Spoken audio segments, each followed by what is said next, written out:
இலக்கியா ஸ் இலக்கியா சீரியலில் இன்றைக்கி எபிசோடில் என்னென்ன மாதிரியான சுவாரஸ்யமான விஷயங்கள்லாம் நடக்க போகுது அப்படின்றத பற்றி தான் நாம் இப்போ பார்க்க போகிறோம். இன்றைக்கி பார்த்தீங்க அப்படின்னா, இலக்கியா வந்து பார்த்திங்கன்னா அஞ்சலியை மனம் போல் நம்பிட்டுருக்கா. ஆனால் இதுக்கு முழுக்க முழுக்க காரணம் யாருன்னு பார்த்தீங்கன்னா கார்த்திகை தான் இருக்கும். அவரோட கணவர் பண்ணுற எல்லா விஷயத்தையும் பார்த்திங்கன்னா அவள் முழுமையாக நம்பிடுறா. ஆனால் இது உண்மை கிடையாதுங்க. இதுக்கு மேலேயும் அவள் பிரச்சனை பண்ணிகிட்டே இருந்தாக்க இனிமேல் நான் சும்மா இருக்க மாட்டேன் அப்படின்னு சொல்லிட்டு இலக்கியாவுடைய கணவர் வந்து பேசிகிட்டு இருக்காரு. ஆனாலும் அவங்களுடைய அஞ்சலுடைய அப்பாவும் எஸ்எஸ்கேவும் பயங்கரமான பிளான் பண்ணி திட்டம் போட்டுட்டு சுற்றிட்டு இருக்காங்க. எதனாலும் பார்த்தீங்கன்னா அவங்களுடைய சொத்துக்களை முழுசுமே பார்த்திங்க அப்படின்னா இவங்க அபகரித்து ஆகணும் அப்படின்றதுனால இந்த மாதிரியான மானங்கட்ட பொழப்பு எதுக்காக தான் பிழைக்கிறாங்க, எதுக்காக பண்ணுறாங்க அப்படின்றது நம்மளுக்கும் தெரியல. ஆனால் இது ஒரு விதமான சுவாரஸ்யமாக தான் போயிட்டுருக்கு. இருந்தாலும் இதுக்கு மேலே என்னென்னலாம் நடக்க போகுது அப்படின்றத நம்ம மறுபடியும் பார்க்கலாம்.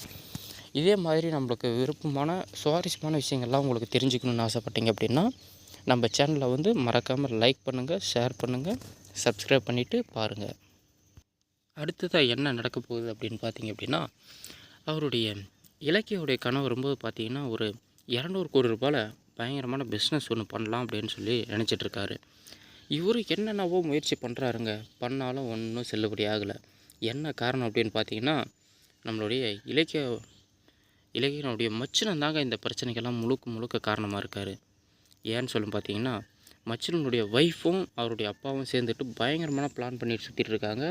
இவங்களை இதுக்கு மேலேயும் நம்ம வளர விட்டால் நம்மளுடைய பொண்ணு வாழ்க்கை போயிடும், இதை நம்ம சும்மாவே விடக்கூடாது அப்படின்னு சொல்லிட்டு பயங்கரமான திட்டம் போட்டுட்ருக்காங்க.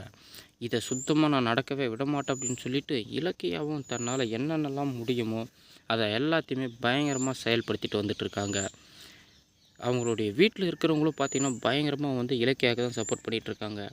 இவளுக்கு குழந்தை பிறக்காதுன்ற விஷயம் தெரிஞ்சாவே போதுங்க, இலக்கியாவுடைய வீட்டிலேருந்து யாருமே அஞ்சலிக்கு சப்போர்ட்டே பண்ண மாட்டாங்க.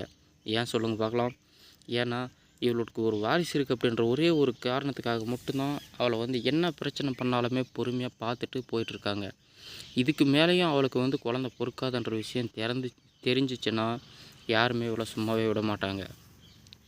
இந்த விஷயத்தை தெரிஞ்சுக்கிட்ட இலக்கியா வந்து பார்த்திங்கன்னா, சரி ஓகே இந்த ஒரு தடவை மன்னிச்சு விட்டு பார்ப்போம் அப்படின்னு சொல்லிட்டு அஞ்சலிக்கு ஒரு மன்னிப்பு ஒன்று கொடுக்குறாங்க.